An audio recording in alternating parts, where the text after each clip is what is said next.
আমরা আছি বলে না আপনারা সবাই ভালো আছেন। আর যদি আমরা না থাকি কোনোদিন সেরকম আসে, 1 সেকেন্ড লাগবে। একটা কমিউনিটি যখন জোট বাঁধে না, ঘিরে ফেললে 1 সেকেন্ডে দেবে একদম 12টা বাজিয়ে।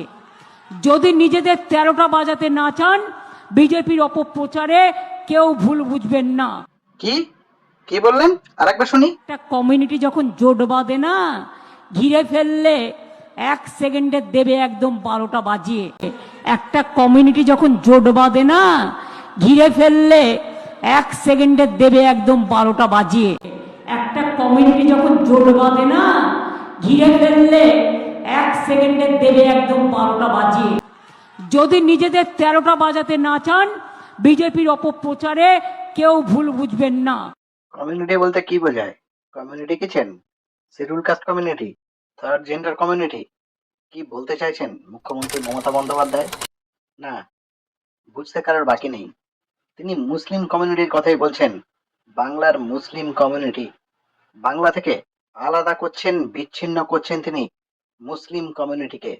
সেই সঙ্গে বিজেপিকে প্রাধান্য দিচ্ছেন আর সরাসরি মুসলিম কমিউনিটিকে দাঙ্গাবাজ বলে দিচ্ছেন। বলছেন সেই কমিউনিটি খেপে গেলে নাকি 12টা নয় 13টা বাজিয়ে দেবে।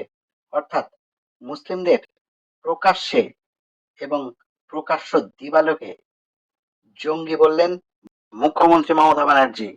সেই সঙ্গে বিভাজনের রাজনীতির জননী যে তিনি, সেটাও কিন্তু পরিষ্কার করে দিলেন। আমরা আছি বলে না আপনারা সবাই ভালো আছেন। আর যদি আমরা না থাকি কোনোদিন সেরকম আসে, 1 সেকেন্ড লাগবে।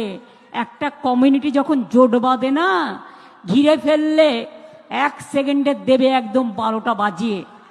যদি নিজেদের 13টা বাজাতে না চান, বিজেপির অপপ্রচারে কেউ ভুল বুঝবেন না। আমরা আছি বলে না আপনারা সবাই ভালো আছেন। আর যদি আমরা না থাকি কোনোদিন সেরকম আসে, 1 সেকেন্ড লাগবে। একটা কমিউনিটি যখন জোট বাঁধে না, ঘিরে ফেললে 1 সেকেন্ডে দেবে একদম 12টা বাজিয়ে। যদি নিজেদের 13টা বাজাতে না চান, বিজেপির অপপ্রচারে কেউ ভুল বুঝবেন না। আমরা আছি বলে না আপনারা সবাই ভালো আছেন। আর যদি আমরা না থাকি কোনোদিন সেরকম আসে, 1 সেকেন্ড লাগবে। একটা কমিউনিটি যখন জোট বাঁধে না, ঘিরে ফেললে 1 সেকেন্ডে দেবে একদম 12টা বাজিয়ে।